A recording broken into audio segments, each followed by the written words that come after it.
Bueno, muchas gracias por esta conversación en lo que podríamos llamar la pedagogía para construir cultura de paz. La responsabilidad después del acuerdo de paz fue eh, comprometerme en todas las acciones de la implementación del acuerdo de paz para hacerlo posible y evitar que los firmantes del acuerdo, los excombatientes, pudieran ser ganados por otras estructuras de violencia. Y parte de esas responsabilidades, además de la reincorporación, fue la entrega del inventario de bienes que nos comprometimos en el acuerdo.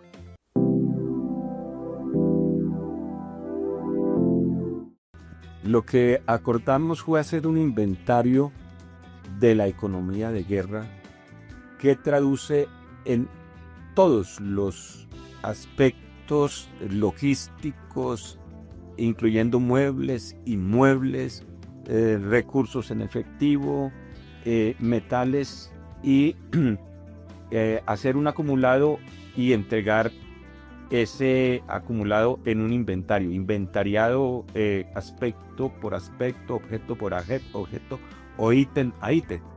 Y ese trabajo lo iniciamos prácticamente apenas terminamos la 10ª conferencia. Se inicia esa etapa de compilación de la información que mandaban las diversas unidades. Cuando ya firmamos el acuerdo por segunda vez en el Teatro Colón e iniciamos las acciones para que surgieran decretos y demás, se establece el inventario que se entrega ya en 2017 y duramos un año en todo el procedimiento para poder que el Estado hiciera los ajustes que le permitiera a la Sociedad de Activos Especiales poder recoger ese inventario o los bienes que constituían ese inventario, hacer la monetización de lo que era monetizable, tanto en ganados y demás, recoger los inmuebles y ponerlos en el fondo fiduciario para entregarlo a la unidad de víctimas con el objetivo de la reparación. Cuando acordamos este punto, en la negociación establecimos que esos bienes tenían dos destinaciones: reparación a las víctimas y aportar a la reincorporación de los firmantes en proyectos productivos. La Corte Constitucional presentó pues una resolución, una sentencia en la que establece que solo podían utilizarse para efectos de reparación, y así quedó. Entonces, por supuesto que faltaron y que no se han hecho al momento los ajustes institucionales para que pudiera hacerse lo que podrían denominarse una extinción sui generis, porque pues es una entrega que se hace voluntaria, pero no es extinción. Se incluyen en estos bienes los recursos que había decomisado la Fiscalía o la operación de Ejército que estaban en Fiscalía. Esos fondos, esos recursos que estaban bajo la custodia de Fiscalía debían pasar o deben pasar al fondo para las víctimas. Ese es un aspecto que estamos consultando a la Contraloría en su informe que se les ha referenciado por parte de la Fiscalía sobre esos recursos que son para la reparación.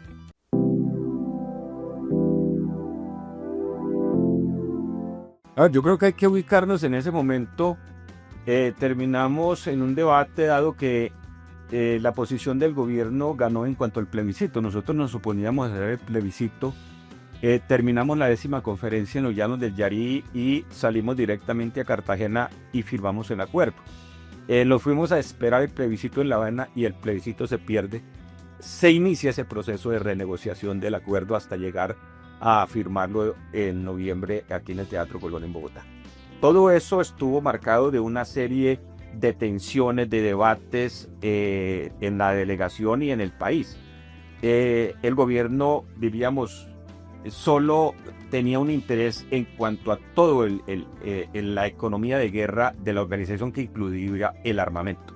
Más de 9.000 armas. Este es una parte, digamos, en la que se le puso toda la atención de compilación, de recogida del armamento y todo lo que fue material de explosivo y demás.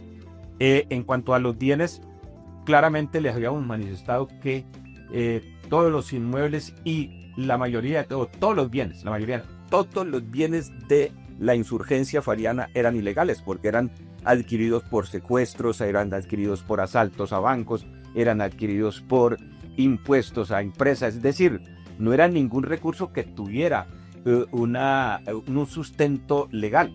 Los predios, por supuesto, todos los predios estaban en zonas protegidas, es decir, en baldíos nacionales.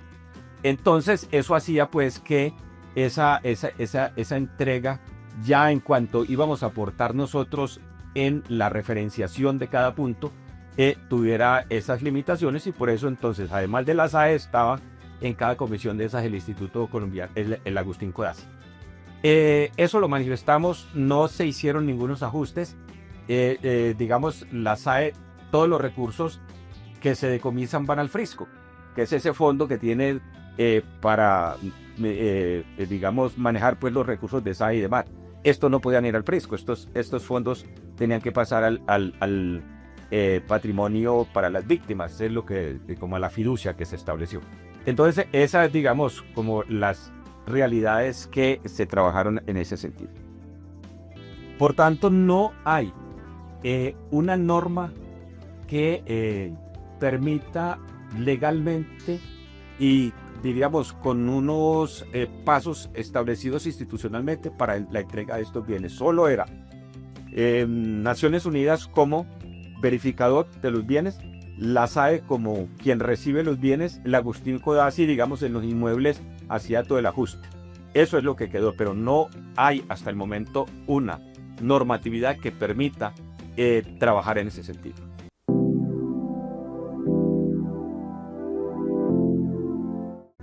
Es muy complejo porque lo manifestamos claramente, sin prever que se iban a generar estas situaciones de disidencias, ni que el Estado colombiano iba a responder frente a un gesto de paz y de seriedad de la organización al entregar los bienes, el inventario, que es la responsabilidad. Lean el acuerdo, dice ese inventario de esos bienes.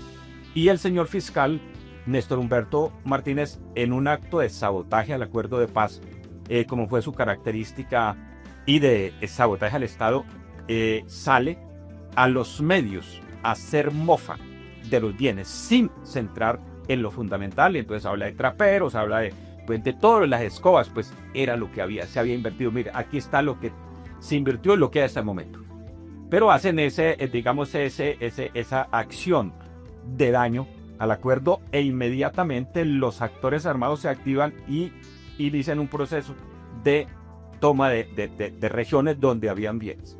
Entonces eso pues llegó a tales niveles que contamos, digamos, nos tocó recoger 2 compañeros asesinados.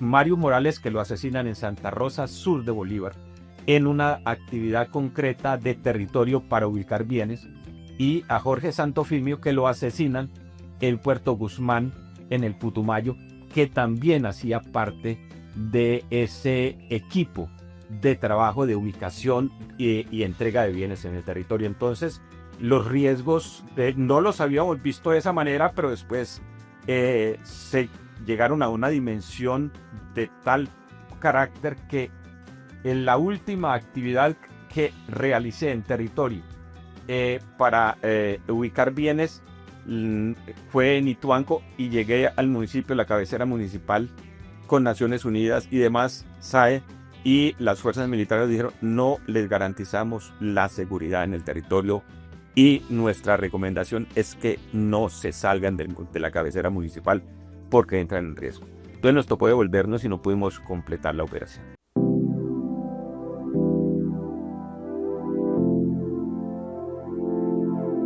Lo que dice la doctora de la Contraloría, diríamos, es cierto, es así, pero no como se presentó. Porque aquí hay que tener el contexto. Presentamos todos los inmuebles y solo un inmueble lo recibió la SAE, solo uno. De todos los otros, no es que no los entregamos, todos se los mostramos pero solo recibía eso porque era el único que tenía documentación, era el único que tenía titularidad, el único que tenía matrícula inmobiliaria, el resto no, porque estaban en zonas protegidas en baldíos. Aquí fuimos a una operación, para ser muy rápido, aquí en el Sumapaz. Aquí se fue a entregar un predio en San Juan de Sumapaz. El predio pasa una vía pavimentada por el centro del predio, está aquí y no lo pudieron recibir porque está en zona protegida. Entonces ahí está el predio. Sin embargo, pues es productivo como todo. De igual manera, en el municipio de Cantagallo, un predio o varios predios no lo recibieron porque no tienen matrícula inmobiliaria, no tienen titularidad.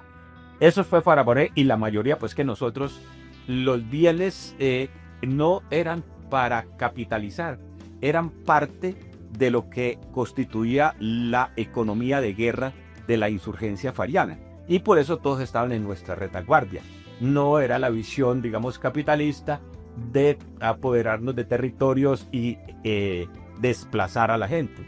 Estos fueron predios que se construyeron o que se compraron por el mismo desplazamiento que hubo por parte de los paramilitares. La gente salía corriendo y decía, ve, denos que sea por el pasaje porque nosotros nos aguantamos esta operatividad. Entonces, los bienes se entregaron, pero el gobierno no tuvo los instrumentos para recibirlos. Ni la reforma rural integral, que establece 7 millones de hectáreas que había que formalizar, que ahí entrarían estos bienes. Y el inventario lo tiene y las coordenadas los tiene la SAE. O sea, hoy todavía el Estado colombiano puede, a medida que va avanzando esa formalización de territorios urbanos de reforma rural integral, de pasar estos predios a dominio de la unidad de víctimas.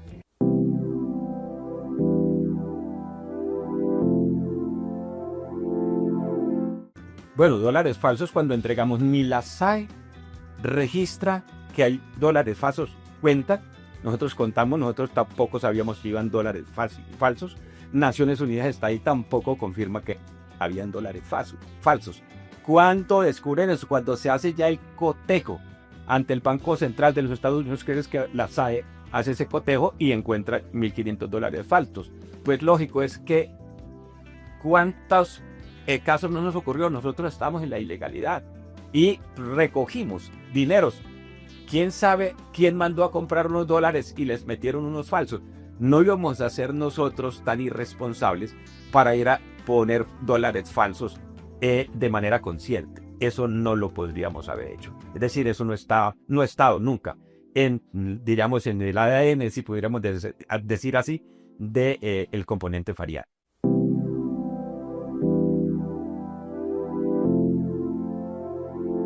No, pues ya decía que en el Sumapaz fuimos a entregar un predio de más de 400 hectáreas y no lo reciben porque no está registrado. Es un predio que está en zona protegida, es decir, está en el Parque Natural del Sumapaz. En el municipio de Cantagallo fuimos a entregar un predio y tampoco, varios predios, y tampoco lo recibieron. Se perdió la misión, porque cuando llega el Agustín Cuá dice, no, esto está en zona protegida, esto por supuesto no tiene títulos, y el 99.9% de los predios y bienes farianos no tenían documentación.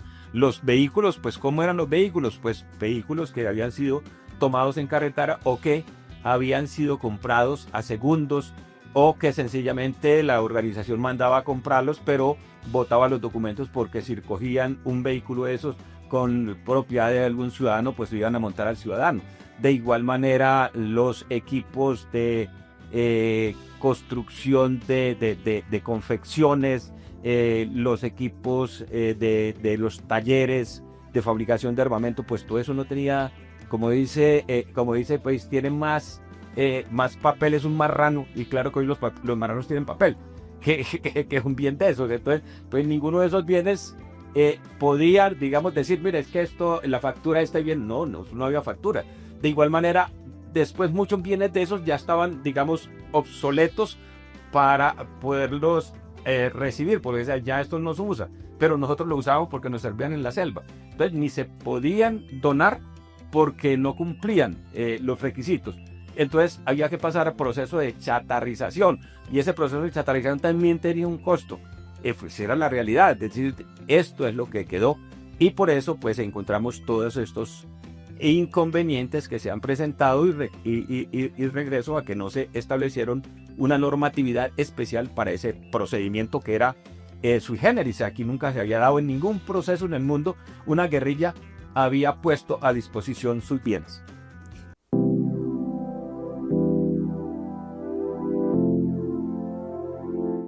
Lo primero es que el acuerdo establece que no son los particulares los que reparan, es el Estado colombiano.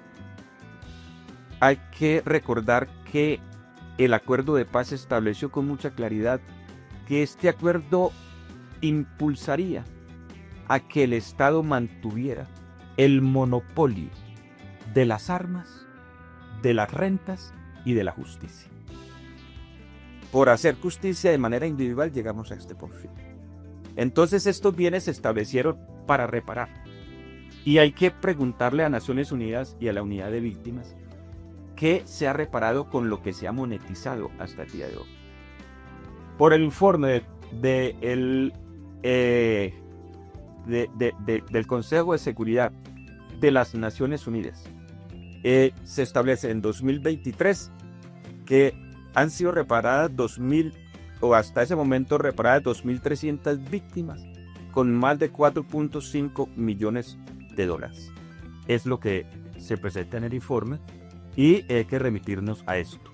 Pero quiero aclarar, aquí no es las extintas FARC, hoy firmantes del acuerdo, quien tenemos esa responsabilidad con las víctimas. Nosotros tenemos responsabilidad de reparar en el sentido de poder reconstruir el tejido social, pero lo que tiene que ver con situaciones monetarias le corresponde es al Estado para que sean procesos legítimamente legales y garanticen esos derechos de la víctima, porque quien garantiza el ejercicio de derechos es el Estado.